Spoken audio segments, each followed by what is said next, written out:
Welcome dear student. आज मैं आपके सामने ये प्रॉब्लम लेके आया हूँ जो अभी 4 तारीख को जो पेपर हुआ है कल ही, फिजिक्स का पेपर 1 में आरसी सर्किट का ये एक प्रॉब्लम अभी मैं आपके सामने सॉल्व करूंगा और बताऊंगा कि ये कितना बेसिक क्वेश्चन इन्होंने जेई में पूछा है। ठीक है ना। क्या पूछ रहे हैं, क्वेश्चन क्या है, in the circuit shown in the figure capacitor C is initially uncharged, ये वाला कैपेसिटर अभी अनचार्ज है, एंड द की के इज ओपन, ये वाली की खुली हुई है। अगर ये की खुली हुई है तो इसका मतलब करंट इधर नहीं आ रहा है। ठीक है।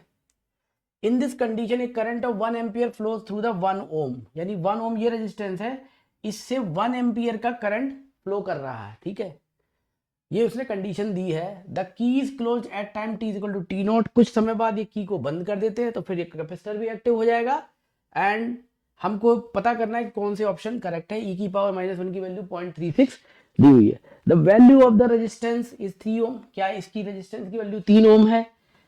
T less than T not, क्या मतलब हुआ कि जब तक आपने स्विच बंद नहीं किया है, यानी ये अभी एक्टिव नहीं है, उस समय इस करंट की वैल्यू क्या 2 एम्पियर है। तीसरा, स्विच बंद करने के 7.2 माइक्रोसेकंड, अब ये 7.2 माइक्रोसेकंड क्या कह रहा है ये अभी हमें पता करना पड़ेगा। कैपेसिटर में करंट 0.6 एम्पियर का आता है, ठीक है, और स्टीडी स्टेट में यानी इनफाइनाइट टाइम के बाद कैपेसिटर पे चार्ज 12 माइक्रो कूलाम रहता है। ठीक है, ये तो इसका क्वेश्चन है। अब हम इसको सॉल्व करते हैं। क्योंकि की अभी बंद नहीं की है तो ये सर्किट तो अभी बेकार है, तो अभी केवल सिर्फ सिंपल आर सर्किट ये बन जाएगा, वो हम बना लेते हैं। यहां पर ये बैटरी है, जैसे जैसा वो कहता जा रहा है वैसा वैसा करते जाइए।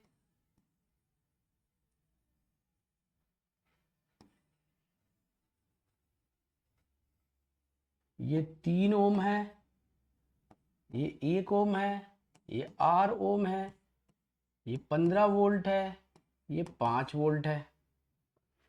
ठीक है, सिंपल रेजिस्टेंस का सर्किट बन गया।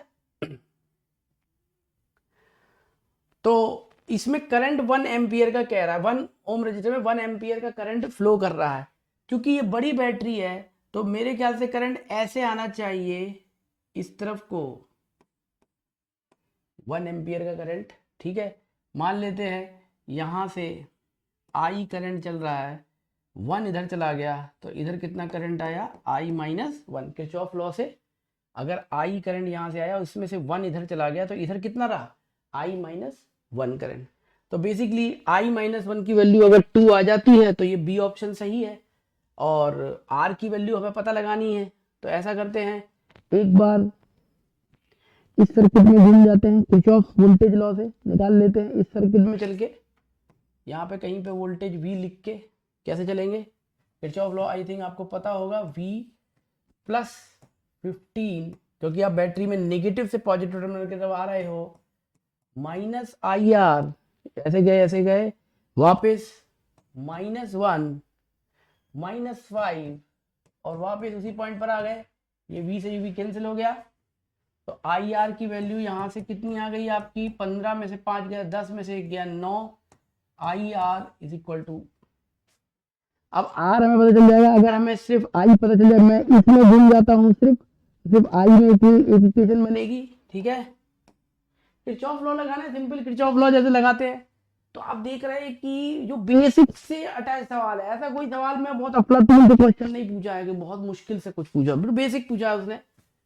V +5, क्योंकि करंट के अपोजिट चल रहे हैं तो वोल्टेज जुड़ेगा 1, IR 1 होगा, -3 into I -1 is equal to again V, तो 3I -1 is equal to 6, I -1 is equal to 2, I is equal to 3 ampere. और अगर I 3 एम्पियर है और इसमें रखते हैं तो R यहां से आ जाता है 3 ओम।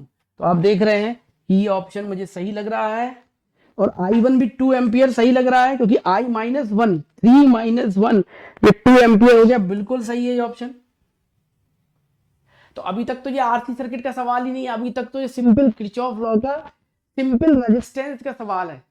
यानी ऐसे सवाल बहुत बेसिक सवाल होते हैं, अच्छी वर्मा में या किसी भी बुक में, बेसिक बुक में इस तरह के 50 तरह के सवाल आपको किरचॉफ लॉ पे करंट निकालने के बैटरी से और करंट दिया और रेजिस्टेंस निकालने के 50 सवाल प्रैक्टिस करने को मिल जाएंगे। यानी ये क्वेश्चन करने वाला था, इसको करना चाहिए था। जिन बच्चों का ये क्वेश्चन छूटा होगा वो रियल लॉस है उनके लिए, ठीक है। तो अब देखते हैं कि ये अब आरसी सर्किट में आ जाएगा ये क्वेश्चन। वो कह रहा है कि तीनों टाइम के बाद सर्किट को बंद कर दिया, इसको बंद कर दिया, ठीक। इसको बंद करने के 7.2 माइक्रोसेकंड के बाद क्या सर्किट में कैपेसिटर में इतना करंट बह रहा था? क्या कैपेसिटर में पूरा चार्ज होने के बाद 12 माइक्रो, अब ये दो पार्ट पर डिस्कशन करेगा, दो पार्ट पर डिस्कशन हो गया। अब हम दो पार्ट बाकी के डिस्कस करेंगे। तो ऐसा करते हैं, ये सारे बैटरी सारे रेजिस्टेंस को मिला के एक बैटरी और एक आपने इक्विवेलेंट बैटरी इक्विवेलेंट रेजिस्टेंस का फॉर्मूला पढ़ा होगा, वो हम लगा के इनको पहले इक्विवेलेंट निकाल लेते हैं और फिर सी के साथ उनको सीरीज में जोड़ देंगे, ठीक है ना। तो नेक्स्ट हम देखते हैं कि जो हमारा सर्किट है क्या क्या है। हम क्या करेंगे, वो सारे बैटरी आर को यहाँ पे 3 ओम लिख देंगे। ये 15 की बैटरी आ गई, ठीक है ना। दूसरा क्या है, ये 5 वोल्ट है और इसके साथ सीरीज में है 1 ओम, ऐसे। और यहाँ पे हम एक 0 वोल्ट की बैटरी लगा देते हैं, ठीक है। इक्विवेलेंट बैटरी निकालने के लिए एक फॉर्मूला आता है ना, उसमें हमें एक बैटरी का फॉर्मूला चाहिए पड़ेगा। और इसके साथ अब हो गया कैपेसिटर भी आ गया एंड 3 एम का 3 ओम का रेजिस्टेंस भी आ गया, ठीक है। यही सवाल है। अब हम पहले क्या करते हैं, जो इतना पार्ट है ना, ये पार्ट, इसको रिप्लेस करके एक बैटरी एक रेजिस्टेंस बना देते हैं। तो इक्विवेलेंट रेजिस्टेंस का फॉर्मूला क्या होता है, सबको पता है, पैरेलल में है 1/3 plus 1/1 plus 1/3 2/3 plus 1 5/3। Equivalent resistance आ जाता है 0.6 ओम। अब जो बैटरी इसकी एक बनाएंगे 0.6 ओम की लगाएंगे। इक्विवेलेंट ईएमएफ का फॉर्मूला क्या है, सबको याद होना चाहिए। देखिए परीक्षा में अगर आपको फॉर्मूले याद हैं तो आपकी स्पीड पे फर्क पड़ता है। E1/R1 E2/R2 E3/R3 और R इक्विवेलेंट का मल्टीप्लाई कर देंगे। E1/R1 है 15/3, E2 है 5/1, E3 तो है ही नहीं, इंटू R इक्विवेलेंट 3/5, यहां से डाल देंगे 5 और 5 10,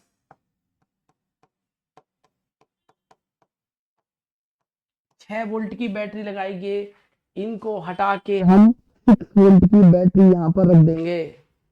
आ गया सवाल समझ में? हमने क्या किया, मैंने इन सबको, ये फॉर्मूला किताबों में मिल जाएगा, बहुत बेसिक से फॉर्मूला है, इसको याद कर लीजिए। E1/R1 E2/R2 E3/R3 is equal to E equivalent upon R equivalent. R equivalent parallel में जोड़ देंगे। सिंपल बेसिक सा सवाल है दोस्त, मतलब बहुत ज्यादा मुश्किल सवाल नहीं है ये, ठीक है। चलिए, तो ये 6 वोल्ट आ गया। अब हम क्या करेंगे कि इन तीनों की जगह पर हम एक बैटरी लगा देंगे। 6 वोल्ट की बैटरी होगी, 0.6 का इंटरनल रेजिस्टेंस होगा और वो लास्ट आंसर हमारा आ जाएगा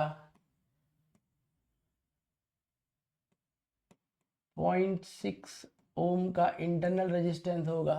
और आ जाते हैं अब कैपेसिटर पर,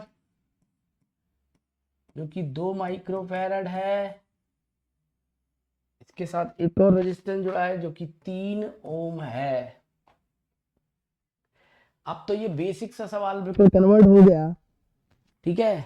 आर इसका कितना हो गया 3.6, तो इसका टाइम कांस्टेंट कितना हो गया, टाइम कांस्टेंट होता है R C 3.6 into 2।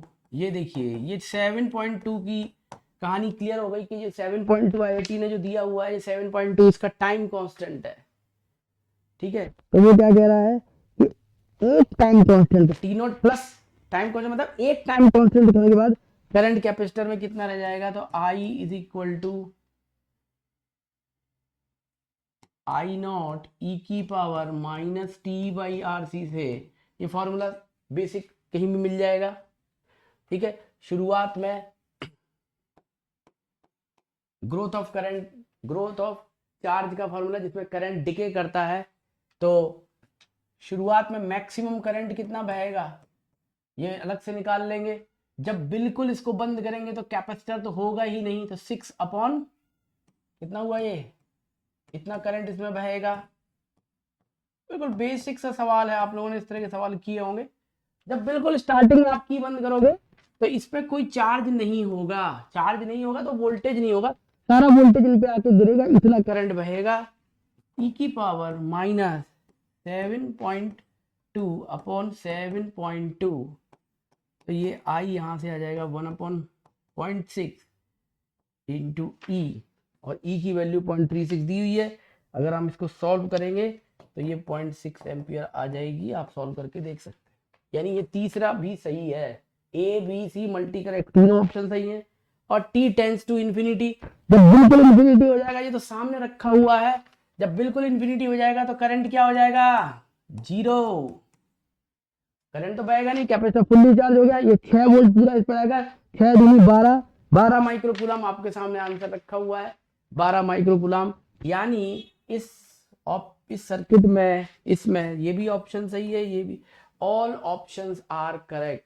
Now we have to do the analysis, क्या कि ये सवाल किस कैटेगरी का था। आई थिंक अगर मैं या कोई भी स्टूडेंट जिसने आरसी सर्किट के सवालों को बहुत अच्छी तरह से, सिंपल एचसी वर्मा के सवाल भी ढंग से लगाए होंगे, वर्कड आउट एग्जाम्पल भी ढंग से लगाए होंगे, और उसके जो एक्सरसाइज के सवाल, उसमें उसको ये थोड़ा सा कॉम्बिनेशन ऑफ सेल्स का कंसेप्ट और आरसी सर्किट का कंसेप्ट दोनों को मिक्स करके इन्होंने सवाल, अपर 2 पार्ट में कॉम्बिनेशन ऑफ सेल्स है जिसमें आप 2-3 बैटरी पैरेलल में जोड़ते हो, E1/R1 का जो फॉर्मूला मैंने लगाया बीच में, और सेकंड हाफ में ये आरसी सर्किट का सवाल है। यानी 2 कंसेप्ट एक ही सवाल के थ्रू उसने पूछे हैं, और दोनों बहुत ही बेसिक हैं।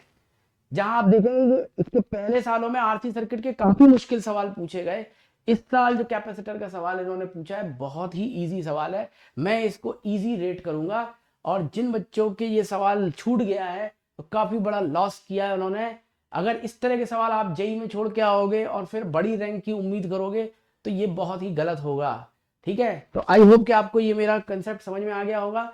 आगे आने वाले वीडियो में हम और भी रोटेशन या करंट इलेक्ट्रिसिटी के और किसी बड़ी प्रॉब्लम को डिस्कस करेंगे, ऑप्टिक्स की भी प्रॉब्लम्स लेंगे। ये छोटे छोटे वीडियो बना के मैं आपको दिखाना चाहता हूं कि किस तरीके से, क्योंकि बड़ा कभी कभी क्या होता है, किसी स्टूडेंट को सिर्फ इंटरेस्ट है सिर्फ कैपेसिटर में आरसी सर्किट में क्या सवाल आया, अब वो पूरा पेपर सॉल्व करने में क्या होगा कि वो ढूंढेगा कहाँ पे आरसी सर्किट का सवाल है।